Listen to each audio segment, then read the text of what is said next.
What's up guys? I hope you are doing well. ये वीर welcome to stellar family. तो कैसे हो दोस्तों? मैं आशा करता हूँ शानदार तरीके से आप लोग अपनी लाइफ को एंजॉय कर रहे हो, अपनी सेहत, फैमिली और पढ़ाई का ध्यान काफी अच्छे से रख रहे हो।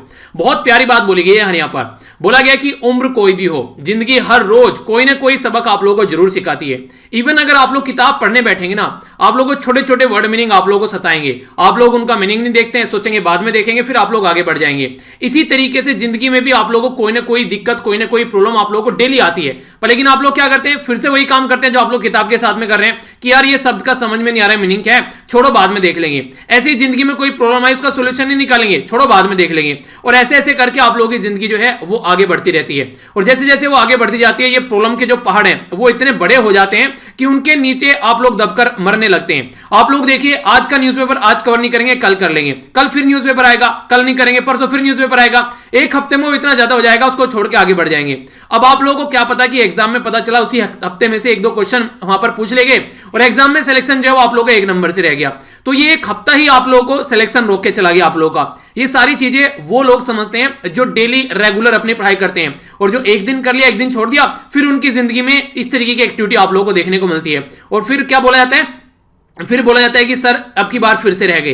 तो यार ये चीजें आप लोग कहीं ना कहीं लापरवाही जरूर बरत रहे होंगे, और वो लापरवाही आप लोग बरसों से बरतते आ रहे हैं और फिर से आप लोग उसी लापरवाही को रिपीट कर रहे हैं। तो यहां से चीजों का पता चलता है कि रियलिटी में आप लोग अपने टारगेट को लेकर कितने ज्यादा सीरियस हैं। अगर वो गलती जो आप लोगों से हुई है, अगर उस गलती को यहीं पर रुक कर आज ही क्लियर कर आप लोग आगे बढ़ जाएं, तो वो गलती वहीं पर ही दम घोट दे अपना, और उसके बाद में आप लोगों की जिंदगी जो है वो आसान हो जाए। पर लेकिन आसान जिंदगी आप लोगों को पसंद नहीं है ना, आप लोग हीरो हैं, आप लोगों को तो जिंदगी के साथ में दिल्ली खेलना है। तो फिर खेलते रहिए इसी चक्कर में, यहां पर ही घूमते रहोगे गोल गोल, जब तक इन प्रॉब्लम का सॉल्यूशन निकालकर आगे नहीं बढ़ोगे।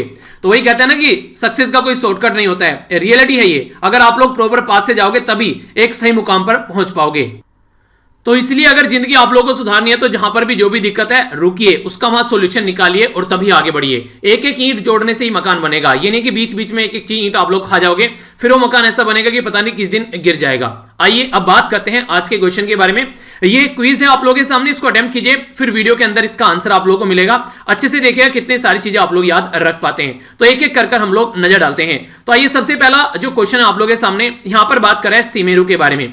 सीमेरू यहां पर क्या है? ये हाईएस्ट जो वोल्केनो है अभी जावा के एरिया में जो अभी फटा है यहां पर इंडोनेशिया के अंदर, इसको एक और नाम से पुकारा जाता है। वोल्केनो को हिंदी में बोलते हैं ज्वालामुखी। तो जो ज्वालामुखी का फटना होता है ये आसपास वाले एरिया में भी काफी ह्यूज इंपैक्ट डालता है। तो इसी के चलते यहां पर कई बार अर्थक्वेक वगैरह भी छोटे मोटे देखने को मिल जाते हैं। तो इसके बारे में आप लोगों को पता होना चाहिए। और भी कई सारे जो अर्थक्वेक खासकर और इसी के साथ में जहां पर वोल्केनो आते हैं, एक ऐसी बेल्ट भी है जिसके बारे में आप लोग जिसको बोलते हैं रिंग ऑफ फायर। इसके बारे में क्वेश्चन भी पूछा गया यूपीएससी ने अब की बार। इसको एक और नाम से पुकारा जाता है। ये नाम क्या है ये आप लोग को बताना है। कौन से ओशन में होती है ये होती है पैसिफिक ओशन में, प्रशांत महासागर में। तो ये याद रखना आप लोग, माइंड में कोई कंफ्यूजन नहीं होना चाहिए। इसकी वजह से यहां पर इस पर्टिकुलर एरिया में कई बार आप लोगों को वोल्केनो देखने को मिलेंगे, और जहां मैंने बताया ज्वालामुखी फटेंगे तो वहां भूकंप भी आएगा। ठीक है, तो अर्थक्वेक भी वहां पर देखने को मिलेगा। ICWA ये फुल फॉर्म क्या है इसकी आप लोगों को बतानी है। ये जो बेसिकली स्टैब्लिश की गई थी, ये 1943 में स्टैब्लिश की गई थी। ये एक तरीका थिंक टैंक है जिसको कौन चेयर करता है? इसको वाइस प्रेसिडेंट चेयर करते हैं। तो वाइस प्रेसिडेंट इसके एक्स ऑफिसर चेयरमैन भी कहलाते हैं। तो ये भी क्वेश्चन आप लोगों से मैं पूछ सकता था यहां पर कि इसके जो चेयरमैन कौन होते हैं या फिर एक्स ऑफिसर चेयरमैन कौन होते हैं। तो ये भी एक इंटरेस्टिंग क्वेश्चन बन सकता है। तो कौन होते हैं? वाइस प्रेसिडेंट होते हैं। बात की जा रही है यहां पर हरिका वेटलैंड के बारे में। इसको एक और नाम से पुकारा जाता है। ये जो लार्जेस्ट वेटलैंड है नॉर्थ इंडिया के अंदर, तो कौन से राज्य में पड़ता है इसके बारे में आप लोगों को पता होना चाहिए। जो हरिके वेटलैंड है यहां पर ये फॉर्म किया गया था एक पर्टिकुलर रिवर की वजह से। ठीक है, तो ये कौन सी रिवर है जिसकी वजह से फॉर्म किया गया था, तो ये आप लोगों को बताना है। और कब ये फॉर्म हुआ था ये भी आप लोग बताइएगा। ट्रेड डेफिसिट के बारे में बात की जा रही है। अभी रिसेंटली कोई एक कंट्री है, उस कंट्री के और हमारे बीच में जो ट्रेड डेफिसिट है वो रिसेंटली अभी घटकर वो एक तरीके से ट्रेड डेफिसिट कम हो गया, और पिछले 5 सालों में सबसे कम है। ये 2015 के कंपेयर में अगर बात करते हैं तो कौन सी ये दो कंट्री ये आप लोगों को बताना है। GAC ये क्या है? इसके द्वारा ये बताया गया कि इंडिया ने जो चाइना से इंपोर्ट वगैरह किया करते थे वो फिलहाल अभी कम हो गया 5.6%। ठीक है, तो यहां पर पहले कुछ और था, 5.6% कम हो गया। कोविड-19 और दुनियादारी जो चल रही है, तो ये इंफॉर्मेशन किसके द्वारा दी गई है ये आप लोगों को बताना है। यूएस बेस एक इलेक्ट्रिक कार मेकिंग कंपनी है जो इलेक्ट्रिक कार बनाती है, जिसका नाम है टेस्ला। किसकी कंपनी है बताइए जरा, फिर आप लोगों को जब डिस्कस करूंगा तो बताऊंगा। ये जो कंपनी है इसकी एक सब्सिडरी हमारी कंट्री में खोली गई है। कौन से राज्य में सब्सिडरी खोली गई है? जो कि research and development unit establish करेगी और इसी के साथ में जो मैन्युफैक्चरिंग प्लांट भी यहां पर लगाएगी। ठीक है, तो इसके बारे में आप लोगों को बताना है। DRDO Defence Research and Development Organisation के द्वारा अभी मोटर बाइक एम्बुलेंस स्टार्ट की गई है। इसका नाम क्या रखा गया है? हमारी कंट्री में जैसे सीआरपीएफ हो गए या फिर नॉर्मल जनता के लिए भी आगे यूज की जा सकती है। अभी सीआरपीएफ को दिए इनके द्वारा ये, अगर किसी जवान को कोई इंजरी होती है तो उसको वहां से निकालकर तुरंत उसको हॉस्पिटल ले जाया जा सकेगा। तो उसी के बेस पर इसका नाम भी रखा गया कुछ ऐसा ही। तो ये नाम भी आप लोगों को पता होना चाहिए। कई बार आप लोगों से क्या करते हैं, एग्जाम में कोई नाम देते हैं, बोलते हैं भैया ये क्या था, तो आप लोगों को कंफ्यूजन में डालेंगे, बोलेंगे कि ये ड्रोन था, ये कोई गन का नाम है, हेलीकॉप्टर का नाम है, किसी रडार का नाम है। तो ये सारी चीजें आप लोगों के माइंड में अगर क्लियर रहेगी तो एग्जाम में भी आप लोग कॉन्फिडेंट फील करेंगे। तो इसलिए कंफ्यूजन नहीं रखना है, कंफ्यूजन क्लियर करके जाना है। आगे बढ़ते हैं। यहाँ पर ये काफी इंपॉर्टेंट एक इंटरनेशनल न्यूज है, इसके बारे में डिटेल में मैं आप लोगों से बातें करूंगा और जैसे क्वेश्चन पूछा जाता है उसके बारे में कुछ हम लोग बातें करेंगे। बात की जा रही है यहाँ पर ये सिमेरू वोल्केनो के बारे में। वोल्केनो मतलब ज्वालामुखी। तो जो यहाँ पर सिमेरू ज्वालामुखी है ये कहां पर है, आप लोगों को पहला क्वेश्चन तो ये बनेगा। तो ये है इंडोनेशिया के अंदर। अगर आप लोग इसको मैप में देखना चाहते हैं कि इंडोनेशिया कहां पर है लोकेटेड, तो आप लोग यहां पर देख पाएंगे। तो यहां से कंपेयर कीजिए, अपनी कंट्री ये हो गई यहां पर और इंडोनेशिया आप लोग जाएंगे तो ये हो गया यहां पर इंडोनेशिया। ठीक है, इसके बारे में और भी मैं आप लोगों को चीजें दिखाऊंगा अभी आगे जैसे जैसे न्यूज आगे बढ़ेगी। तो यहां पर बात की जा रही है सिमेरू जो वोल्केनो है ये ईस्टर्न जावा के अंदर है। जावा इसका एक पर्टिकुलर एरिया है, आइलैंड है यहां पर ये, जहां पर ये आप लोगों को देखने को मिलेगा। ये जो वोल्केनो है ये रिसेंटली अभी कई बार फट चुका है। ठीक है, तो इसके बारे में बात करूंगा। बाकी इसके अलावा जावा के अंदर यहां पर है ये मीरापी। तो मीरापी वोल्केनो भी अगर आप लोगों से पूछे तो ये भी जावा के अंदर ही है। ठीक है, इसी के साथ में अगर आप लोगों से कोई पूछे कि सिनाबुंग, तो यहां पर सिनाबुंग जो वोल्केनो है ये सुमित्रा आइलैंड है यहां पर, ये वहां पर आप लोगों को देखने को मिलेगा। तो ये वो आइलैंड है जो रिसेंटली अभी न्यूज में थे। तो मैप बेस्ड क्वेश्चन भी आप लोग कई बार बन जाएंगे, लोकेशन कहां पर ये लोकेटेड है, तो ऐसे क्वेश्चन आप लोगों से पूछ लिए जाते हैं।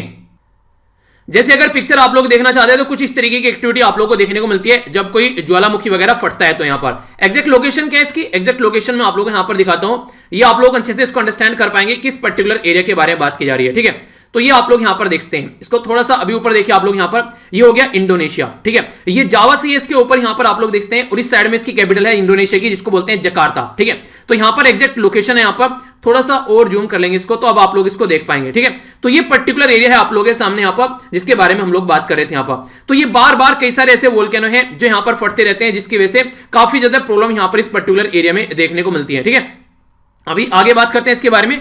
जो यहां पर सिमेरू करके ये जो बेसिकली वोल्केनो है जो यहां पर ज्वालामुखी फटता है, यहां पर ये इसको आल्सो आप लोग बोलते हैं यहां पर द ग्रेट माउंटेन के नाम से भी इसको आप लोग जानते हैं। तो ये पहले भी दिसंबर के महीने में फटा था 2019 में, अभी 20 गया तो अभी 21 में फिर से फट गया है। तो ये बार बार इस तरीके से फटता रहता है। तो इसको तीन कैटेगरी में नॉर्मली आप लोग जो वोल्केनो होते हैं, एक तो बोलते हैं एक्टिव, दूसरे बोलते हैं, देखिए तीन तरीके से इनको नॉर्मली जैसे बोला जाता है ना, तो ये कैटेगरी भी आप लोगों से कई बार पूछ ली जाती है कि आप लोग इनको एक्सप्लेन करो, इनको कैसे कैसे बोला जाता है। जैसे एक्टिव वोल्केनो हो गया, एक्टिव वोल्केनो वो होता है जो फ्रीक्वेंटली यहां से एक तरीके से फटकता रहता है, जैसे अभी आप लोगों ने देखा पहले दिसंबर में 2019 में और फिर से यहां पर अभी ये ऐसी एक्टिविटी दिखाते हुए आया, इसको एक्टिव वोल्केनो बोलते हैं। डोरमेंट वोल्केनो वो एक्टिव वोल्केनो होता है जो काफी लंबे समय बाद फटते हैं, एक बार फटने के बाद में तो यहां 15-20 सालों के लिए गायब हो जाते हैं, फिर फटते हैं, तो इनको डोरमेंट वोल्केनो बोलते हैं। तो जैसे डोरमेंट वोल्केनो के बारे में बोले तो किलिमंजारो हो गया तंजानिया के अंदर, अफ्रीका के अंदर, कई सारे जापान के अंदर आप लोगों को डोरमेंट वोल्केनो देखने को मिल जाएंगे। पैसिव वोल्केनो या फिर एक्सटिंक्ट वोल्केनो कौन से होते हैं, जो एक बार फट गए उसके बाद में फिर कभी नहीं फटेंगे, तो उनको आप लोग क्या बोलते हैं, पैसिव या फिर एक्सटिंक्ट वोल्केनो उनको आप लोग बोलते हैं। तो जैसे मैंने आप लोगों को याद भी होगा एक बार बताया था, एक्टिव बच्चे हुए जिन्होंने एक बार ठान लिया कि हाँ ये काम करना है तो वो करना स्टार्ट कर देते हैं। डोरमेंट वो वाले हैं जो मान लीजिए उठना था सुबह, आज उठ गए कल फिर नहीं उठे, परसों उठ गए तरसों फिर नहीं उठे, ये डोरमेंट की कैटेगरी में आते हैं। और जो पैसिव होते हैं उन्होंने तो एक बार ट्राई किया उठने का, उनको लगा कि भैया तुमसे ना हो पाएगा, ठीक है तो वो अपना आराम से जिंदगी को एंजॉय कर रहे हैं। तो इस तरीके से आप लोग यहां पर इनको डिवाइड कर याद भी रख सकते हैं। तो ये कैसा है, ये एक्टिव वोल्केनो है। तो एक्टिव जो वोल्केनो है यहां पर ये इंडोनेशिया के अंदर जो कि बार बार फटता है, तो इसका नाम आप लोगों से पूछा जा सकता है। इंडोनेशिया में आप लोगों को maximum number of active volcano in the world देखने को मिल जाएंगे, जिसकी वजह से यहां पर अर्थक्वेक भी कई बार आता है। और ये किसका पार्ट है, ये पैसिफिक जो पैसिफिक रिंग ऑफ फायर है उसका पार्ट ये आप लोगों को यहां पर नजर आएगा। जो सिमेरू वोल्केनो है यहां पर ये पार्ट है आइलैंड का, जो कि बेसिकली इंडो ऑस्ट्रेलियन जो आइलैंड है जिसको सुनंदा प्लेट के नाम से भी आप लोग जानते हैं, यूरेशियन प्लेट की कैटेगरी में पर ही आता है। तो सुनंदा ट्रंच आप लोगों ने पढ़ा होगा ना मैराइन ट्रंच के बारे में, ठीक है। तो इस तरीके से ये बेसिकली इसके बारे में भी आप लोग याद रखिएगा। तो मेजर सेक्शन है यहां पर जो जावा आइलैंड है उसका। तो ये कुछ बातें हैं जो आप लोगों को पता होना चाहिए। ये इंपॉर्टेंट क्वेश्चन आप लोगों से एग्जाम में, आप लोगों को रिंग ऑफ फायर नहीं कोई बोलेगा, सबको पता है, सब आप लोग सुनते हैं। यहां पर आप लोगों को बोल देंगे यहां पर कि ये सरकम पैसिफिक बेल्ट क्या है, इस तरीके के नाम से आप लोग को पुकार लेंगे तो आप लोग कंफ्यूजन में आ जाएंगे, ठीक है। तो ये आप लोगों को याद रखना है। तो पैसिफिक ओशन के बारे में यहां पर बात की जा रही है, जहां पर फ्रीक्वेंटली अर्थक्वेक आप लोगों को देखने को मिलते हैं। ये है, जैसे आप लोग यहां पर देखिए, ये रिंग ऑफ फायर, आप लोगों ने टेक्टोनिक प्लेट थ्योरी पढ़ी होगी ज्योग्राफी में, जिसकी वजह से यहां पर ये आप लोगों को कंडीशन देखने को मिलती है। जैसे पैसिफिक जो कोकोस है, इसी के साथ में इंडियन ऑस्ट्रेलियन, इसी के साथ में नाजका, नेक्स्ट यहां पर नॉर्थ अमेरिकन, नेक्स्ट यहां पर फिलीपीन प्लेट। तो ये सारे एनसीईआरटी के अंदर भी आप लोगों को पढ़ाई गई हैं, जाकर आप लोग चैप्टर देखिएगा। तो यहां पर ये रिंग ऑफ फायर जो है, ये यहां पर आप लोगों को नजर आता है, कहां पर, ये पैसिफिक ओशन के अंदर है। तो इक्वेटर आप लोग देखते हैं यहां से होकर गुजरता है। तो ये पर्टिकुलर जो एरिया है, ये काफी लार्ज स्केल पर ज्वालामुखी फटते हैं यहां पर, और जापान इसी के अंदर आप लोगों को कंप्लीटली यहां पर नजर आएगा। और इंडोनेशिया का कुछ पार्ट भी देखने को मिलता है, नॉर्थ अमेरिका का पार्ट आप लोगों को देखने को मिलेगा, साउथ अमेरिका और इधर ऑस्ट्रेलिया के आसपास वाला जो रीजन है। तो इसी के चलते यहां पर काफी लार्ज स्केल पर प्रॉब्लम देखने को मिलती है। हमारी कंट्री डिस्टेंस पे है, तो हम लोग लाइफ को अच्छे से शांति में एंजॉय करते हैं, हमको कोई दिक्कत देखने को नहीं मिलती है, ठीक है। तो ये थी इसके बारे में कुछ बातें। आइए अब आगे बढ़ते हैं नेक्स्ट न्यूज की ओर। नेक्स्ट इंपोर्टेंट जो न्यूज है, यहां पर इंडिया और नेपाल के बारे में बात कर रही है। तो इंटरनेशनल रिलेशन की कैटेगरी में भी आप लोग इस न्यूज को काउंट कर सकते हैं। तो क्या क्या बातें की जा रही है समझने की कोशिश करते हैं। काला पानी जो बाउंड्री डिस्प्यूट है, कोई आप लोगों से पूछे किसके बीच में है, तो यह है इंडिया और नेपाल के बीच में, ठीक है। तो यहां पर इसके बारे में याद रखना, अभी रिसेंटली 6 नंबर की नेपाल और इंडिया के बीच में जो ज्वाइंट कमीशन की मीटिंग हुई, तो उसके चलते जो नेपाल है उसके द्वारा काला पानी बाउंड्री का इशू उठाया गया। हालांकि इंडिया ने इसको साइड में कर दिया, इंडिया बोला कि ये सही तरीका नहीं है इसको डिस्कस करने का, प्रॉपर वे में इसको जानेंगे समझेंगे, इसके बारे में डिस्कस करेंगे, तो इसलिए उसको आगे बढ़ाया नहीं गया। अभी बात करें तो power, oil, gas, water, capacity building, tourism, इन सब एरिया में बात की गई। तो यहां पर ये वो मुद्दे हैं जिनमें हम लोगों ने बात की। तो यहां पर सबसे पहले तो ये कि ज्वाइंट कमीशन जो लेवल की मीटिंग हुई, उसमें जो डिस्कस करना था वो बोला गया कि यहां पर मैटर को डिस्कस करने के लिए फॉरेन सेक्रेटरी लेवल की मैकेनिज्म होनी चाहिए, जो कि अभी अवेलेबल नहीं थी। तो इसलिए उसको डिस्कस न कर ये कॉमन मुद्दे जो है इनके ऊपर हम लोग फोकस देकर चलेंगे। नेपाल की जो रिक्वायरमेंट है वो बोलते हैं वैक्सीन को लेकर, तो कोविड-19 की वैक्सीन को लेकर हमारी कंट्री के साथ में डिस्कस किया जा रहा है। जो सीरम इंस्टीट्यूट ऑफ इंडिया है, वर्ल्ड में सबसे बड़ा मैन्युफैक्चरिंग ये दवाई का इंस्टीट्यूट है, जो कि कोविशील्ड वैक्सीन को मैन्युफैक्चर कर रहा है। कोविशील्ड जो मैन्युफैक्चरिंग दवाई है उसकी 70% या फिर 80%, 70 से 80% के करीब उसकी एफिशिएंसी बताई जाती है। पर लेकिन अगर बात करें एक और जो दवाई चल रही है हमारी कंट्री में, उसका थर्ड जो फेज का डेटा है वो अभी प्रॉपर अवेलेबल नहीं है, इसलिए उसके ऊपर कई सारे क्वेश्चन मार्क लग रहे हैं। वो कौन सा इंस्टीट्यूट बना रहा है और हमारी कंट्री में वो दवाई का नाम क्या है, ये आप लोग बताइए, थोड़ा सा रिविजन भी आप लोग का हो जाएगा। बाकी अगर बात करें आप लोगों के लिए इंपॉर्टेंट क्वेश्चन बन सकता है Indian Council of World affair के बारे में, तो ये भी इसी से रिलेटेड है। यहां पर ये अगर बात करें तो नेपाल के फॉरेन मिनिस्टर हमारी कंट्री में आए, तो इनके द्वारा एक स्पीच भी दी गई यहां पर Indian Council of World Affair में। Indian Council of World Affair जो है ये 1943 यानी कि 1943 में बनाई गई थी हमारी कंट्री में, जो कि वर्ल्ड के कैसे अफेयर है उसके साथ में बात करती है, और ये एक तरह का थिंक टैंक भी है हमारी कंट्री में, यानी कि सोच समझने की क्षमता रखता है, क्या सही है और क्या गलत है उसके बारे में ध्यान रखता है। इंटरनेशनल रिलेशन या फिर फॉरेन जो अफेयर हैं उनको ध्यान में रखकर ये आगे काम करता है, ताकि हमारे जो इंटरनेशनल रिलेशन है उनको प्रॉपर वे में मेंटेन रखा जा सके। और वाइस प्रेसिडेंट ऑफ इंडिया इसके एक्स ऑफिसियो प्रेसिडेंट होते हैं। मतलब क्या इसका मतलब यह कि वाइस प्रेसिडेंट जैसे ही वाइस प्रेसिडेंट बनते हैं या पोस्ट पर आते हैं, तो तुरंत उनको ये जो पोस्ट है ये उनको एक तरीके से साइड में गिफ्ट मिल जाती है। इसके लिए ना तो इलेक्शन है, ना कोई आप लोगों को चुनाव लड़ने, ना कोई आप लोगों को अपॉइंटमेंट करेगा, डायरेक्ट आप लोगों को जैसे ही मिलेगी वैसे ही आप लोग यहां पर इसका पार्ट बन जाएंगे, ठीक है। तो इस तरीके से आप लोग इसको अंडरस्टैंड कर सकते हैं। यानी कि कहने का मतलब यह है यहां पर कि आप लोग इसके लिए एक्स्ट्रा एफर्ट लगाने की जरूरत नहीं है, ठीक है, ये बात है यहां पर। तो इंडिया के बारे में अगर बात करें, जो नेगोशिएशन है उसके बारे में अगर बात करें, तो इंडिया और नेपाल का जो बाउंड्री डिस्प्यूट है उसको आगे चलकर सोल्व कर सकते हैं। तो इंटरनेशनल लॉ और जो ट्रांस बाउंड्री वाटर डिस्प्यूट है उसके चलते इंडिया और नेपाल के बीच में हम उनको सोल्व कर सकते हैं। क्योंकि सोल्व क्यों कर सकते हैं, ऐसा क्यों बोल रहे हैं, क्योंकि ऑलरेडी इंडिया और बांग्लादेश के बीच में जो बाउंड्री इशू थे हम लोगों ने सोल्व किए हैं, तो हम लोग नेपाल के साथ में भी सोल्व कर सकते हैं। तो ऑलरेडी हमारे पास में मॉडल है कि हम लोग चाहते हैं सोल्व करना, चाइना की तरीके से नहीं है कि हम लोग बाउंड्री डिस्प्यूट बनाकर सामने वाले को ब्लैकमेल करते हैं। तो हमारा एक अच्छी हिस्ट्री रही है, तो हम लोग उसको जानते हैं। इंडिया इसके अलावा यहां पर चेक पोस्ट जो यहां पर बात की जा रही है यह है बीरगंज, और नेक्स्ट यहां पर यह है भरतनगर, ठीक है। तो ये पर्टिकुलर नेपाल के अंदर चेक पोस्ट है जहां से हमारी कंट्री में और नेपाल के बीच में लोग और ट्रेड आसानी से आ जा सके, तो उसके ऊपर भी फोकस देकर यहां पर चला जाता है। बाकी बात की जाती है यहां पर ये पशुपति जो नाथ है रिवर फ्रंट डेवलपमेंट, इसी के साथ में ये एरिया है जिसको हम लोग यहां पर डेवलप कर रहे हैं, ठीक है। नेक्स्ट यहां पर है ये है बंदारखल, ये गार्डन रिस्टोरेशन है, ये कहां पर है, पटन दरबार। तो ये भी आप लोग याद रख सकते हैं, ठीक है। तो आप लोगों से क्वेश्चन कई सारे ऐसे बन जाएंगे किस कंट्री के बीच में, और अगर आप लोगों को रिलेशन के बारे में लिखने के लिए आता है तो ये डेटा आप लोग यूज कर सकते हैं, ठीक है। आइए अब आगे बढ़ते हैं नेक्स्ट न्यूज की ओर। नेक्स्ट जो इंपोर्टेंट न्यूज है यहां पर ये इकोनॉमी के बारे में बात करिए, और इकोनॉमी में आप लोगों ने नॉर्मली जब भी पढ़ा होगा तो आप लोगों ने एक टर्म सुना होगा, ट्रेड डेफिसिट। ट्रेड डेफिसिट का मतलब क्या होता है? ट्रेड डेफिसिट का मतलब होता है कि अगर जो इंपोर्ट है वो ज्यादा हो जाए एक्सपोर्ट से, तो इसका मतलब ये है कि गैप हो गया है। यानी कि अगर मान लीजिए हम लोग चाइना से 5 रुपए का सामान खरीद कर लेकर आते हैं, ठीक है, और चाइना को बेचते हैं हम 10 रुपए का सामान खरीद कर लेकर आते हैं, चाइना को बेचते हैं 5 रुपए का सामान, तो इसका मतलब है कि 5 रुपए का ट्रेड डेफिसिट हो गया हमारे और चाइना के बीच में। तो चाइना को फायदा हो रहा है इसकी वजह से, तो उसी के चलते अभी रिसेंटली इंडिया और चाइना के बीच में जो ट्रेड डेफिसिट है वो कम हुआ है लास्ट 5 साल में पहली बार। रीजन क्या है इसका? रीजन ये कई सारे आप लोग देखते हैं, तो इंडिया और चाइना के बीच में जो डिस्प्यूट चल रहा है लैंड जो बाउंड्री को लेकर, इसी के साथ में कोविड-19 भी एक रीजन आप लोग बोल सकते हैं। तो 45.8 बिलियन का फिलहाल अभी हमारे बीच में ये लोवेस्ट है 2015 से, उससे पहले यहां पर लोवेस्ट था, ठीक है। तो अभी ये इंपॉर्टेंट है, याद रखना। ट्रेड डेफिसिट का मतलब क्या होता है? जब इंपोर्ट जो होता है वो एक्सीड कर जाता है एक्सपोर्ट से, यानी कि इंपोर्ट हमारा ज्यादा हो जाता है और एक्सपोर्ट कम रह जाता है, तो ट्रेड डेफिसिट की कैटेगरी में आ जाता है। आप लोग बोलेंगे कि सर फिर यहां पे पहले क्या था चक्कर, अभी यहां पर क्या क्या चीजें हैं, तो आप लोग इसको ये वाले आप लोग एक बार पिक्चर देख लीजिए, ठीक है। इंडिया और चाइना के बीच में 2016, 17, 17, 18, 18, 19 अगर इसको आप लोग लेकर चलते हैं तो आप लोग यहां पर देखते हैं कि एक्सपोर्ट और इंपोर्ट के बारे में अगर हम लोग बात करें, हमारा जो एक्सपोर्ट है ओनली ये है 10 बिलियन, ठीक है, पर लेकिन इंपोर्ट जो है वो था 61 बिलियन, ठीक है। एक्सपोर्ट था 13 बिलियन 2017 में और इंपोर्ट था यहां पर 76 बिलियन, ठीक है। ये सॉरी एक्सपोर्ट था, हाँ सॉरी इंपोर्ट सही है, इंपोर्ट था यहां पर कितना था 76 बिलियन और एक्सपोर्ट था 13, फिर हमारा 16 बिलियन हो गया और ये हो गया 70 बिलियन। तो हमारी कंट्री क्या एक्सपोर्ट करती है? ऑर्गेनिक जो केमिकल होते हैं, इसी के साथ में मिनरल, फ्यूल, कॉटन, ये हम लोग एक्सपोर्ट करते हैं। इंपोर्ट क्या करते हैं? इलेक्ट्रॉनिक मशीनरी, टीवी वगैरह जैसे हो गए, ठीक है, रिएक्टर्स हो गए, बॉयलर हो गए, या ऑर्गेनिक केमिकल भी हम लोग यहां से इंपोर्ट करते हैं, ठीक है। तो ये चीजें हैं, बाकी आप लोग इसको यहां पे समझ पाएंगे जब हम लोग आगे देखेंगे तो क्या क्या चीजें यहां पर जो चाइना से हम लोग एक्सपोर्ट कर रहे हैं, तो ये आप लोग देखते हैं, और भी कई सारी चीजें आप लोग यहां पर देखते हैं एक्सपोर्ट और इंपोर्ट के बारे में जब हम लोग बात करते हैं। तो इंडिया का जो इंपोर्ट है चाइना से अकाउंट करता है 66.7 बिलियन,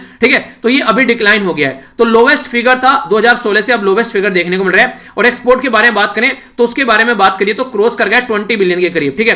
तो एक्सपोर्ट हमारा बढ़ रहा है और जो इंपोर्ट है वो घट रहा है, तो ये एक अच्छी बात आप लोग बोल सकते हैं चाइना के और इंडिया के पॉइंट ऑफ से अगर बात करें। हमने नहीं बोली ये बात, चाइना का जो जनरल एडमिनिस्ट्रेशन ऑफ कस्टम है उसके द्वारा ये इंफॉर्मेशन प्रोवाइड कराई गई है फिलहाल अभी।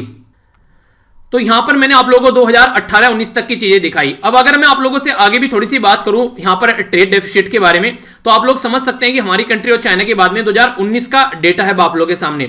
तो हमने क्या क्या चीजें चाइना से इंपोर्ट की, तो इलेक्ट्रिकल मशीनरी थी, जो इक्विपमेंट थे, ऑर्गेनिक केमिकल, फर्टिलाइजर वगैरह, ये सारी चीजें देखने को मिली। एक्सपोर्ट क्या किया, ये देखिए बुरी कंडीशन मुझे लगती है।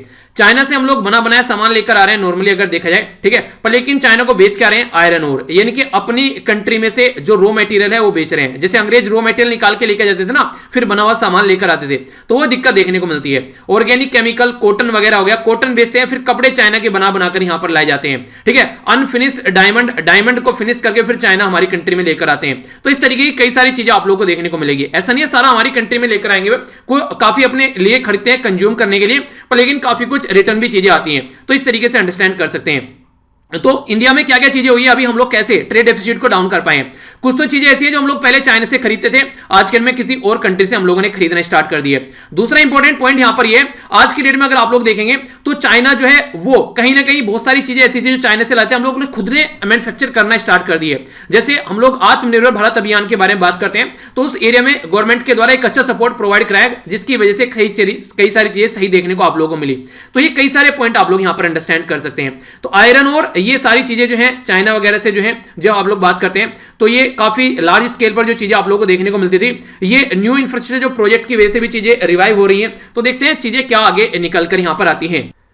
और आयरन ओर के अंदर तो आप लोगों को बताइए कि डिमांड बढ़ती है, चाइना के अंदर इतने सारे इंफ्रास्ट्रक्चर के प्रोजेक्ट चलाते हैं, तो वो सारी बातें। साइंस एंड टेक्नोलॉजी के बारे में अगर बात करें तो यहां पर इलेक्ट्रिक कार मेकर कंपनी के बारे में बात की जा रही है। इलेक्ट्रिक कार मेकर मतलब जो इलेक्ट्रिसिटी से चलने वाली, इलेक्ट्रिसिटी से चलने का मतलब है कि बैटरी से चलने वाली, तो टेस्ला जो कंपनी है इलोन मस्क साहब की, तो उसके बारे में हम लोग बात कर रहे हैं। ये जो गाड़ी है ये इंडिया में एंट्री कर रही है, और इसके चलते जो यूएसए की बेस्ड यहां पर जो इलेक्ट्रिक कार मेकर कंपनी है टेस्ला, उसके द्वारा अपना जो प्लांट लगाने की बात की जा रही है वो बेंगलुरु यानी कि कर्नाटक के अंदर अपना प्लांट लगाने की बात की जा रही है। गाड़ी आप लोग देखते हैं, देखने बिल्कुल शानदार आप लोगों को देखने को मिलेगी। ये जो गाड़ी है इसके बारे में कुछ बातें आप लोगों से बता दूं। सबसे पहले तो ये हम लोगों की रेंज के बाहर आप लोगों को देखने को मिलेगी। रीजन क्या है? रीजन ये कि इसका जो प्राइस है वो लगभग 60 लाख के करीब आप लोगों के सामने है, ठीक है। तो इस तरीके से समझ सकते हैं कि एक नॉर्मल जनता के लिए जो कि अपनी रेंज नॉर्मली रखते हैं कि उनकी रेंज क्या रहती है कि मैक्सिमम आप लोगों को 20 लाख से नीचे नीचे की गाड़ी देखने को मिल जाएगी और मैक्सिमम जनता जो है वो 10 लाख तक ही खत्म हो जाती है, ठीक है। तो इस तरीके से अगर नॉर्मल जनता तक चीजें पहुंचानी है तो प्राइस जो है वो कम होना चाहिए। तो ये नॉर्मल जनता के लिए तो नहीं है फिलहाल की डेट में अगर बात करें तो। अभी इसके बारे में अगर बात करें तो हमारी कंट्री में जो बेसिकली टेस्ला है वो 100% एक सब्सिडरी के तौर पर, जिसमें टेस्ला इंडिया मोटर और इसी के साथ में एनर्जी प्राइवेट लिमिटेड, तो ये मिलकर डिस्क्लोज किया गया हमारी कंट्री में मिनिस्ट्री ऑफ कॉर्पोरेट अफेयर के द्वारा मिलकर काम करने वाले हैं। इंपॉर्टेंट बात क्या है यहां पर कि ये जो है 60 किलोवाट और की लिथियम बैटरी आप लोगों को आयन देखने को लिथियम आयन बैटरी आप लोगों को देखने को मिलेगी। एक बार अगर आप लोग इसको रिचार्ज करते हैं तो ये 50 नहीं 500, ठीक है। तो ये इंपॉर्टेंट है, 500 किलोमीटर तक की जर्नी आप लोगों को ये तय करा सकती है। और बोला जा रहा है कि 3.1 सेकंड के अंदर ये, जिसका नाम सिडान है, ये आप लोगों को 0 से 60 किलोमीटर प्रति घंटे की रफ्तार देगी और मैक्सिमम जो स्पीड है इसकी वो 250 किलोमीटर तक जा सकती, 250 जो स्पीड है 250 किलोमीटर पर आवर तक जा सकती है।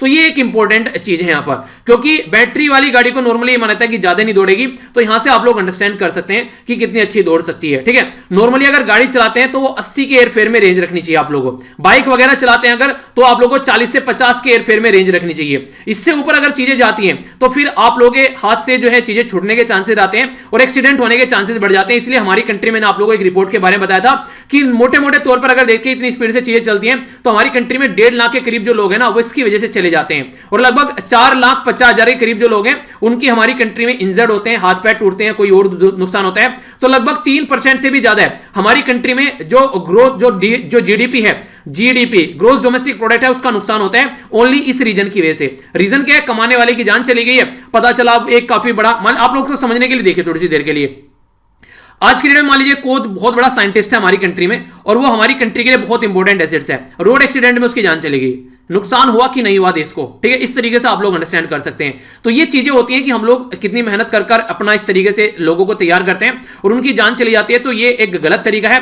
थोड़ा सा इसके ऊपर फोकस देकर ये सब चीजें रुकनी चाहिए, ठीक है। आइए अब बात करते हैं राज्य की न्यूज के बारे में और राज्य की न्यूज के साथ में थोड़ा सा एक्स्ट्रा चीजें आप लोगों को बताकर चलूंगा। वैसे तो बात की जा रही है पंजाब के बारे में, डायरेक्ट क्वेश्चन बन जाएगा कि जो हरिके लेक है या फिर वेटलैंड है ये कहां पर आप लोगों को देखने को मिलता है, ठीक है। डायरेक्ट क्वेश्चन बनेगा तो आप लोगों को इसके बारे में पता होना चाहिए। तो कहां पर है ये है पंजाब के अंदर में, ठीक है। तो विंटर अगर बात करें, विंटर में कई सारे माइग्रेटरी जो वर्ड हैं वो आप लोगों को यहां पर देखने को मिलते हैं इस पर्टिकुलर एरिया में। तो इस पर्टिकुलर एरिया में अभी रिसेंटली यहां पर ये न्यूज में है, तो इसके बारे में अभी बात करेंगे हम लोग कि क्या क्या चीजें हैं। तो जो हरी के जो वेटलैंड है यहां पर ये इसको हरी के पतनम के नाम से भी आप लोग जानते हैं, हरी के पतन, पतनम नहीं सॉरी पतन, ठीक है। तो हरी के पतन के नाम से भी इसको जाना जाता है। हरी के लेक आप लोग यहां पर देखने को मिलेगी और इसी के साथ में ये जो 2 डिस्ट्रिक्ट है पंजाब के, तरन तरन और इसी के साथ में साहिब डिस्ट्रिक्ट, ठीक है। तरन तरन साहिब डिस्ट्रिक्ट और फिरोजापुर, ठीक है, फिरोजपुर। तो ये जो डिस्ट्रिक्ट है तरन तरन साहिब, ये पूरे एक डिस्ट्रिक्ट का नाम है, मुझे लगा अलग अलग हो गया तरन तरन साहिब तो तरन तारन साहिब डिस्ट्रिक्ट और दूसरा हो गया यहां पर फिरोजपुर डिस्ट्रिक्ट। तो ये जो 2 डिस्ट्रिक्ट हैं, कई बार स्पीड में बोलने के चक्कर में कई सारे शब्द ऐसे कर देता हूं तरन तारन साहिब डिस्ट्रिक्ट और फिरोजपुर डिस्ट्रिक्ट में पंजाब जो है, पंजाब के अंदर जो है उसके बॉर्डर पर आप लोगों को देखने को मिलेगा, ठीक है। सतलज रिवर से इसको बनाया गया था कब? 1953 में, 1953 में। और ब्यास और सतलज जो रिवर है ये काफी बड़ा रोल प्ले करती है इसके लिए आज की डेट में, ठीक है। तो ये डेजिग्नेटेड है one of the Ramsar site in India. तो रामसर साइट भी यहां पर ये डेजिग्नेटेड है। रामसर साइट क्या है? रामसर ईरान के अंदर एक सिटी थी जिसमें यहां पर एक कन्वेंशन हुआ और उसके चलते ये जो सिटी थी उसके चलते यहां पर ये जो लेक है तो रामसर साइट की कैटेगरी में इसको डाल दिया गया, ठीक है।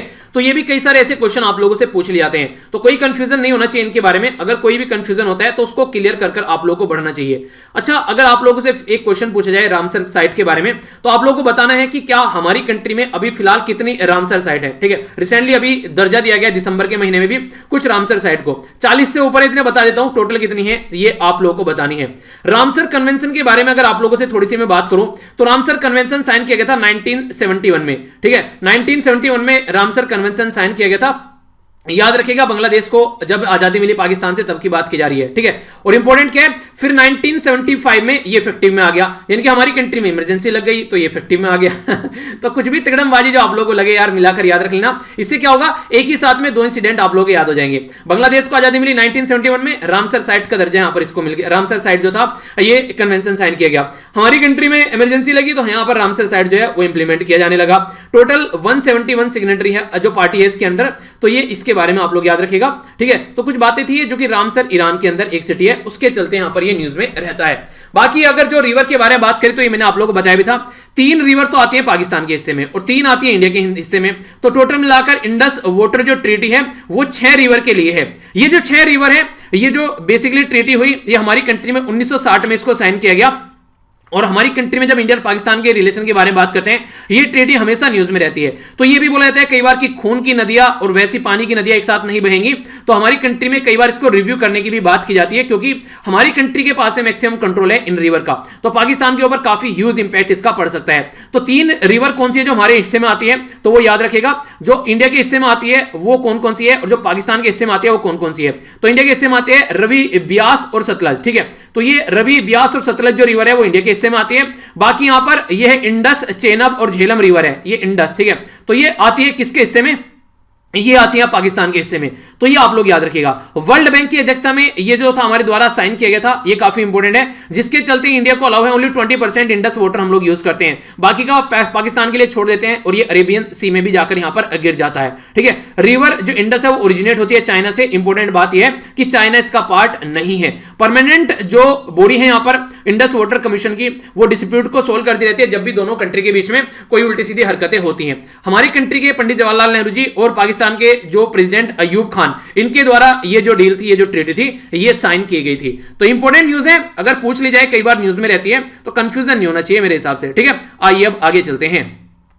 डिफेंस और सिक्योरिटी के बारे में आप लोगों से मैं यहां पर बात करूंगा। हमारी कंट्री में बात करें तो कई सारे जवान को कई बार बॉम्ब ब्लास्ट की वजह से, उल्टी सीधी हरकतों की वजह से कई सारी प्रॉब्लम फेस करनी पड़ती है। तो मोटर बाइक एम्बुलेंस यहां पर आप लोगों को देखने को मिलेगी, जिसका नाम है रक्षिता, ठीक है। तो ये है यहां पर रक्षिता। तो रक्षिता नाम की ये जो एम्बुलेंस है, तो DRDO, Defence Research and Development Organisation के द्वारा जो हमारी कंट्री में सीआरपीएफ है, यानी कि सेंट्रल रिजर्व पुलिस फोर्स, उसको यहां पर प्रोवाइड कराई गई है अभी। इससे क्या होगा, अगर किसी जवान को कोई नुकसान हुआ है तो वहां पर कहीं पर गाड़ी ले जाने की ऐसे भी एरिया रहता है जहां पर गाड़ी नहीं जा सकती है, तो बाइक आराम से वहां पर चलाई जा सकती है, तो वहां से जवान को तुरंत हॉस्पिटल में पहुंचाया जा सकता है अगर कोई प्रॉब्लम वो फेस कर रहा है। तो ये बाइक के ऊपर पूरा एम्बुलेंस सिस्टम सेट कर दिया गया, ऐसा आप लोग यहां पर बोल सकते हैं। तो एक तो यहां पर पैर बंधे होंगे जिससे आसानी से यहां पर उसको रखा जा सकेगा। एक पट्टी जो है आप लोग यहां पर देखते हैं, ये हाथों पे बंधी है, 2 यहां पर चेस्ट से पूरा यहां पर ये बंधा हुआ है, इससे पीछे से, और यहां सर बंधा हुआ है, तो इंसान जो है वो बैलेंस में आसानी से जाएगा। इसी के साथ में ऑक्सीजन का भी सिस्टम यहां पर किया गया है, तो एक तरीके से वेंटिलेटर टाइप में इसको बना दिया गया है ताकि सारी फैसिलिटी रहे उसके पास में, और ये लाइफ सेविंग एक तरीके से एड की तरीके से काम करें जब भी कोई जवान यहां पर प्रॉब्लम फेस करता है।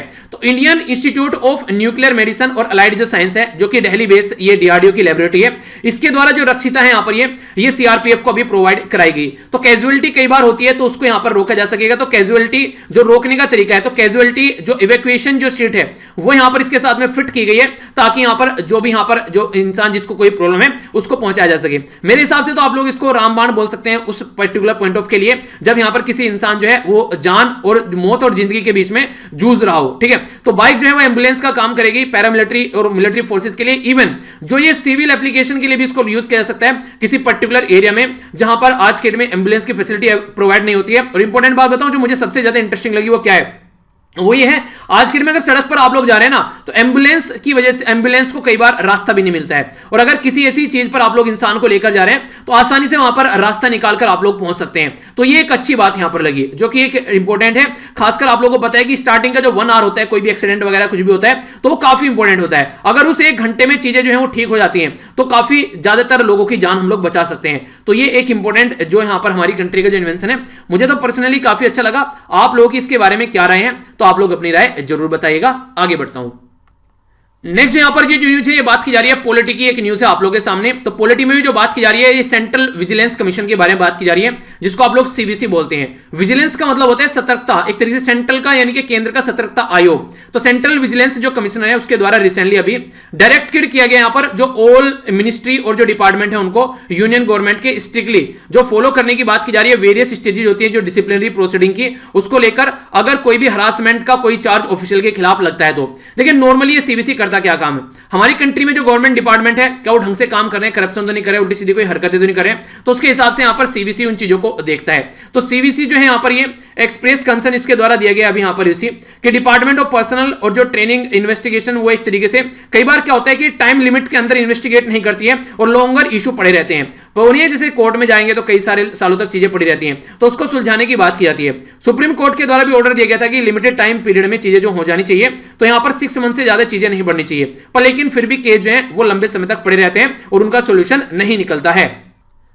सीवीसी के बारे में अगर कुछ बेसिक इंफॉर्मेशन मैं आप लोगों के सेहत में शेयर करूं तो क्वेश्चन आप लोगों से एग्जाम में बन सकता है, थोड़ा सा ध्यान से सुनिएगा। सीवीसी सेंट्रल विजिलेंस जो कमीशन है ये क्रिएट किया गया था 1964 में, और यहां पर के सतनाम कमेटी था जिसके द्वारा इसकी रिकमेंडेशन दी गई थी। इसकी रिकमेंडेशन के बेस पर इसको बनाया गया था। बना तो दिया गया इसको 2003 में, पर लेकिन आगे चलकर स्टैट्यूटरी स्टेटस दिया गया। इसका क्या मतलब होता है, इसका मतलब ये होता है कि जब किसी पर्टिकुलर बॉडी को पार्लियामेंट में पास कर लॉ बनाया जाता है तो तब यहां पर वो स्टैट्यूटरी बॉडी बन जाती है, यानी कि लॉ के द्वारा पास की गई, ठीक है। और फर्स्ट जो चीफ विजिलेंस कमिश्नर बने थे ये थे नित्तूर श्रीनिवास राव, तो ये पहले जो चीफ विजिलेंस कमिश्नर हमारी कंट्री में बने।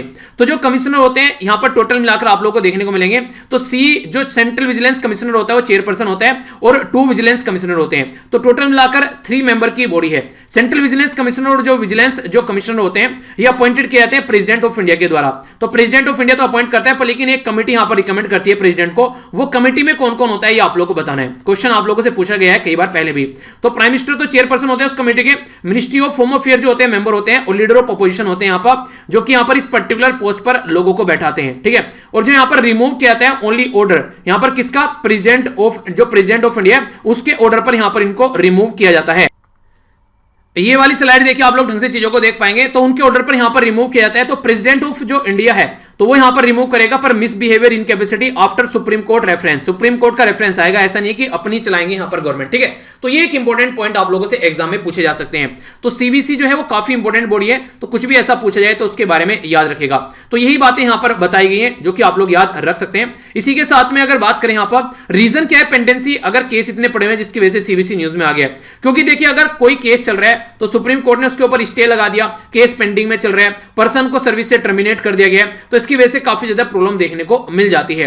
ये अपने आप काम नहीं करता है नॉर्मली डायरेक्ट, ये रिकमेंड करता है इन्वेस्टिगेशन के लिए सेंट्रल ब्यूरो ऑफ इन्वेस्टिगेशन या फिर चीफ विजिलेंस जो ऑफिसर है, तो ये यहां पर इन्वेस्टिगेट करते हैं। बाकी कई सारी और भी बॉडीज हैं जो इस तरीके से काम करती हैं, जैसे लोकपाल हो गया, विसल ब्लोअर, सेंट्रल जो गवर्नमेंट के लिए यहां पर बेसिकली जो यहां पर अप्रोच आप लोगों को देखने को मिलती है। तो ये कुछ बातें इसके बारे में, कोई कंफ्यूजन माइंड में नहीं होना चाहिए, पॉइंट क्रिस्टल क्लियर होना चाहिए, तभी एग्जाम में आप लोग सही से बैठ पाएंगे चीजों को लेकर।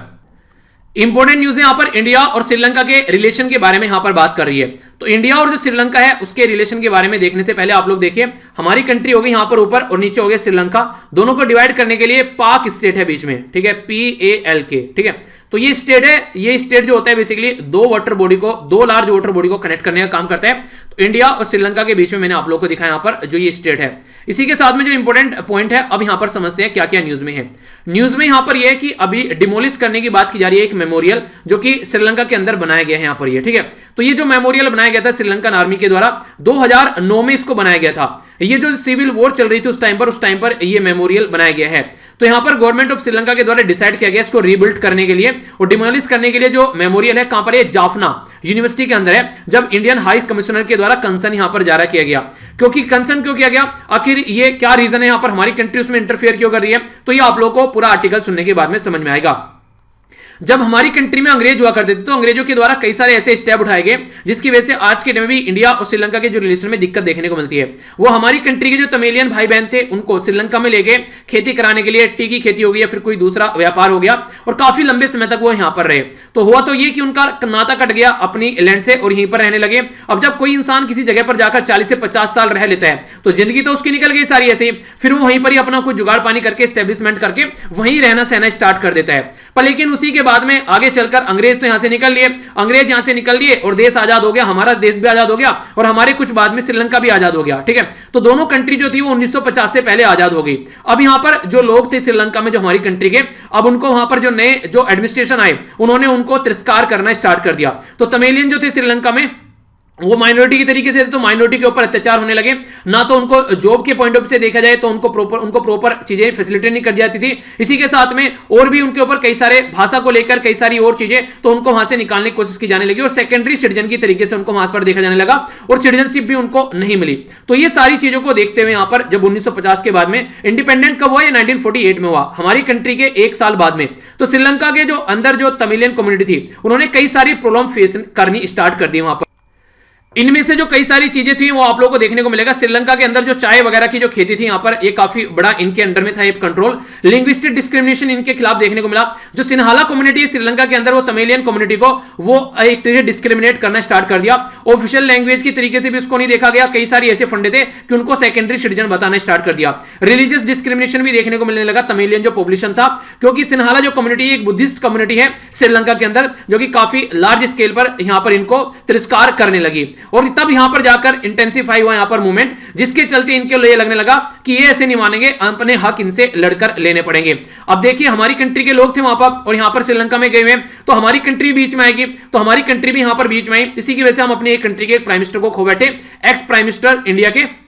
ये जब सिचुएशन देखने को मिली तो सिन्हाला जो कम्युनिटी है उसके बारे में आप लोगों से बात की। इसी के साथ में Liberation Tigers of Tamil Eelam, जिसको एलटीटी आप लोग बोलते हैं, ये फॉर्म किया गया 1976 में, ताकि self styled national freedom movement इनके द्वारा चलाया गया तमिलियन कम्युनिटी के लिए, ताकि अपने आप गवर्नमेंट के अंदर और एडमिनिस्ट्रेशन के अंदर अपना काम स्टार्ट कर सके। और गोरिल्ला वॉर छेड़ दी इन्होंने। गोरिल्ला वॉर का मतलब होता है कि मारो और भाग जाओ, तो वो वाली कंडीशन देखने को मिली। तो कई सारी प्रॉब्लम फेस करनी पड़ी, हालांकि बाद में इनको सप्रेस कर दिया गया। इंडिया ने भी इसमें हेल्प की ताकि सिचुएशन जो है नॉर्मल रहे पड़ोसी देश में, तो इसके चलते सिचुएशन जो है वो कंट्रोल की गई। तो उसकी याद में ये मेमोरियल बना रखा है, जो कि एक गलत तरीके से प्रेजेंट करता है। कटे हुए हाथ पैर यहां पर दिखा रखे हैं। तो ये सारी चीजें जो है इसको हटाने की कोशिश यहां पे बोली जा रही है कि रिकंस्ट्रक्ट करके ढंग का बनाओ, ये सही चीज नहीं है। ठीक है, तो इसकी वजह से यहां पर ये न्यूज में है। ओके, तो पूछा जाए कहां पर है, श्रीलंका में है, क्या क्या चीजें वो सारी मैंने आप लोगों को बैकग्राउंड इंफॉर्मेशन के साथ बता ही दी। नेक्स्ट यहां पर जो बात की जा रही है इंपॉर्टेंट ऑर्गेनाइजेशन के बारे में। तो इंपॉर्टेंट ऑर्गेनाइजेशन जो है वो है सेबी, और इसी के साथ में बात कर रहे हैं एफपीओ के बारे में। आईपीओ के बारे में आप लोगों ने सुना होगा, जिसको बोलते हैं इनिशियल पब्लिक ऑफरिंग। ये जो शेयर इशू किए जाते हैं कंपनी के द्वारा स्टार्टिंग में, उसको आप लोग आईपीओ बोलते हैं। फिर जब इसके बाद में यहां पर जो शेयर निकल के आते हैं उनको आप लोग एफपीओ बोलते हैं। इसको बोलते हैं फॉलो ऑन पब्लिक ऑफरिंग। तो फॉलो ऑन पब्लिक ऑफरिंग जो है यहां पर ये एक तरीके से जो इंश्योरेंस, एक तरीके से जो एश्योरेंस रहता है यहां पर जो शेयर जो इन्वेस्टर का यहां पर कंपनी के लिए, जो कि स्टॉक एक्सचेंज में लिस्टेड रहती है। ठीक है, अभी सेबी के द्वारा रिलैक्स किए गए यहां पर इसके लिए नॉर्म्स, ताकि जो कंपनी जो है वो पैसा वगैरह आसानी से उठा सके। तो ये मैंने आप लोगों को बता दिया। जो बोला जा रहा है कि पहले एफपीओ जो है यहां पर ये 20% के करीब यहां पर जो बेसिकली अगर कोई शेयर आप लोगों को इशू करने तो 20% के करीब यहां पर अमेंडेड था, जिसके चलते जो कैपिटल वगैरह उठाया जा सके, और लॉक इन पीरियड यहां पर 3 साल का हुआ करता था। अभी इसके बारे में क्या बातें की जा रही हैं, सेबी के द्वारा रिलैक्स किए गए जो नॉर्म्स होते हैं अवेलेबल यहां पर कंपनी के लिए, जो कि खासकर स्टॉक एक्सचेंज के अंदर एटलीस्ट 3 ईयर के लिए, ताकि वो आसानी से अपना काम कर सके। क्योंकि आप लोगों को पता है कि कोविड-19 के चलते सब चीजें खतरे में चल रही है। इसी के साथ में जो कंपनी है वो रिड्रेस कर रही है यहां पर चीजों को। 95% तक जो इन्वेस्टर कंप्लेन है। ठीक है, तो इसके बारे में आप लोग हल्का सा आइडिया रख सकते हैं। बाकी अगर बात करें security and exchange board of India के बारे में, जिसको आप लोग सेबी बोलते हैं। सेबी हमारी कंट्री में एक पर्टिकुलर स्टैट्यूटरी बॉडी है। स्टैट्यूटरी क्यों बोला, क्योंकि स्टैट्यूट के द्वारा बनाई गई है। यानी कि सेबी का भी हमारी कंट्री में एक एक्ट है, जिसको आप लोग 1992 का एक्ट बोलते हैं। तो सेबी एक्ट है यहां पर ये। तो ये मार्केट जो बेसिकली ये मार्केट को देखता है क्या कंडीशन चल रही है, और मुंबई में इसका हेडक्वार्टर है।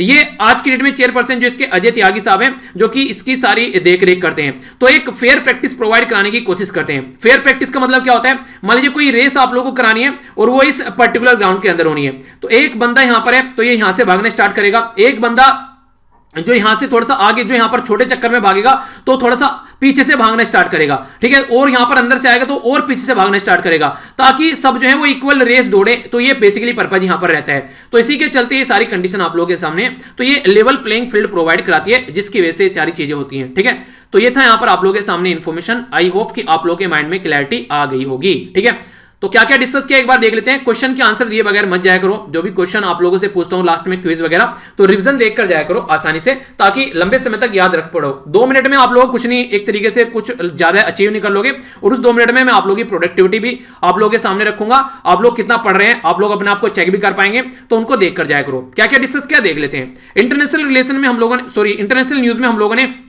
जो यहां पर एक पर्टिकुलर वोल्केनो, पर्टिकुलर चीजों के बारे में जाना, कहां पर क्या क्या वोल्केनो है, रिंग ऑफ फायर क्या है, ये कहां पर क्या लोकेटेड है, काफी डिटेल में समझा। इंडिया और नेपाल के रिलेशन के बारे में हम लोगों ने बात की। ये कुछ चीजें थी जो आप लोगों ने यहां पर देखी इंडिया और नेपाल के बीच में, और यहां पर Indian Council of World affair के बारे में कुछ बातें हम लोगों ने जानी, जो कि डायरेक्ट क्वेश्चन बन सकता है। राज्य के बारे में हम लोगों ने यहां पर जो हाई के वेटलैंड है पंजाब के अंदर, उसके बारे में जाना, क्या क्या चीजें हैं यहां पर इंडस वाटर ट्रीटी के अंदर, तो उसकी भी बेसिक कुछ चीजें हम लोगों ने देखी। इकोनॉमी के बारे में बात करें तो ट्रेड डेफिसिट इंडिया और चाइना के बीच में क्या चल रहा है वो सारी चीजें समझी, और क्या क्या चीजें एक्सपोर्ट और इंपोर्ट की कैटेगरी में आती हैं वो समझा। साइंस एंड टेक की न्यूज के अंदर हम लोगों ने electric car maker Tesla company India में एंट्री कर रही है, तो क्या क्या चीजें आप लोगों को उसकी देखने को मिली, कितने का इसका बेसिकली रेंज हो सकती है, क्या क्या सर्विस है, कौन सी गवर्नमेंट काम कर रही है, मिनिस्ट्री ऑफ कॉर्पोरेट, ठीक है, तो सारी चीजें जानी। डिफेंस सिक्योरिटी के पॉइंट ऑफ से बात करें तो हम लोगों ने ये जो डीआरडीओ के द्वारा बनाई गई है एक पर्टिकुलर एम्बुलेंस, ठीक है, जिसका नाम रखा गया रक्षिता, तो रक्षिता के बारे में जाना, क्या क्या चीजें हैं, कुछ चीजें हम लोगों ने समझी, ठीक है। इसी के साथ में यहां पर हम लोगों ने जो बात की, एक सेकेंड, इंडिया और श्रीलंका के रिलेशन के बारे में एलटीटीए वाला मुद्दा हम लोगों ने डिटेल में समझा। एफपीओ वाला फिर मुद्दा हम लोगों ने नेक्स्ट यहां पर डिटेल में समझा, क्या क्या बातें हैं वो सारी चीजें हम लोगों ने डिटेल में जानी। नेक्स्ट जो इशू था हमारे सामने, ये हम लोगों ने पॉलिटी के अंदर देखा, तो सेंट्रल विजिलेंस कमिश्नर से रिलेटेड कुछ चीजें जानी और डिटेल में इस टॉपिक को भी समझा, तो कोई कंफ्यूजन माइंड में नहीं होगा, ठीक है। अब आइए यहां पर हम लोग क्विज देखते हैं। सबसे पहले तो यहां पर बात की जा रही है सेमेरू के बारे में, तो आप लोगों को यहां पर बताना है इसका एक और नाम क्या है। यहां पर रिंग ऑफ फायर को किस एक और नाम से जानते हैं, ICWA क्या है ये बताना है। हरिका वेटलैंड को और कुछ भी बोला जाता है क्या। ट्रेड डेफिसिट किस 2 कंट्री के बारे में बात कर रहे हैं, अभी घट गया है। कौन सी रिवर से निकलता है हरिका आइलैंड वगैरह, ये सारी चीज, हरिका जो वेटलैंड के लिए पानी, तो वो हमने समझा कहां से बना था।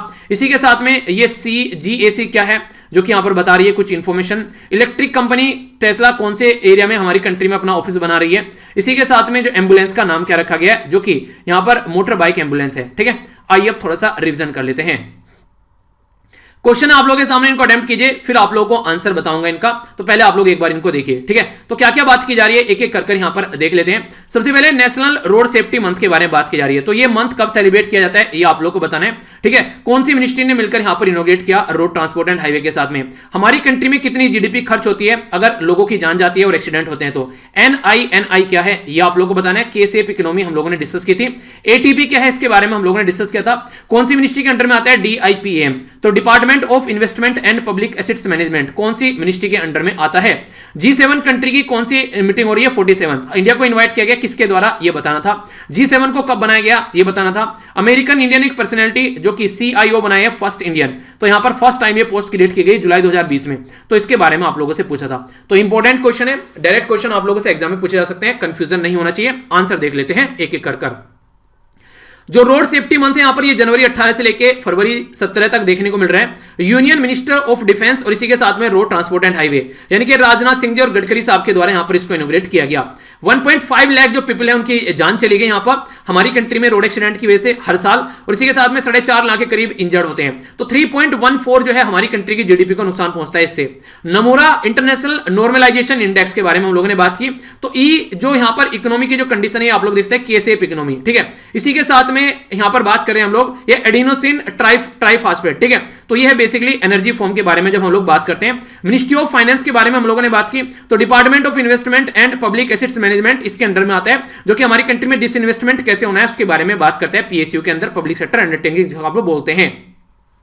यूनियन जो यहां पर यूनाइटेड जो किंगडम है उसके बारे में हम लोगों ने बात की, तो अगर बात करें इंडियन प्राइम मिनिस्टर ऑफिस को इनवाइट किया गया यहां पर इंडियन प्राइम मिनिस्टर को हमारी कंट्री के 47th यानी कि 47वीं जो जी समिट होने वाली है यूके के अंदर, ठीक है, 2021 में जून में। G7 फॉर्म किया गया था 1947 में, पहले G8 था, 2014 में रसिया बाहर निकल गया तो G7 रह गया। इंडियन अमेरिकन राज अय्यर ये यहां पर फर्स्ट चीफ इंफॉर्मेशन जो ऑफिस है यहां पर यूएसए के अंदर जो आर्मी से लीड है उसकी पोजीशन इनको दी गई।